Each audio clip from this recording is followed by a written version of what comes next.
қазақстандық азамат Алтай Айнабек Өзбекстанға барып, қолдан жаңбыр жауғызған, жақсы көмектескен солай Өзбекстанға. Ал бізде оңтүстік аймақтарда қуаңшылық басталған екен уже. Неліктен осы азаматқа қолдау көрсетілмеді біздің ел тарапынан? Кім қолдау көрсеткен? Өзбекстан тарапы. Өзбекстан тарапы? Қазақстан азаматына? Қандай Сол қолдау? Өзбекстанда ол жаңбыр жауғызған, өзінің әлеуметтік желілерінде бөлісіп жатыр.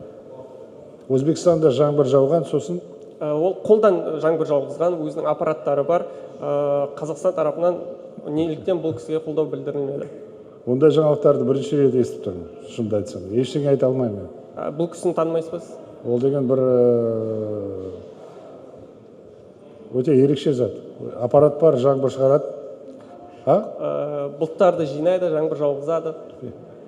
Мен бір естігенім бар, бір депутат, сосын бір жаңағы депутаттар Маңғыстауда жиналып, бір қазақтың дәстүрін өткізген бе, сосын жоқ, бір аппарат, сондай бір аппарат сатып алған, жаңбыр шақырамыз деп. Бірақ сосын менің білуімше қазір органдар қылмыстыққа іс қозғаған. Сол себепте онда дұрыстап тексеру керек. Жалпы айтқанда сенбеймін мен.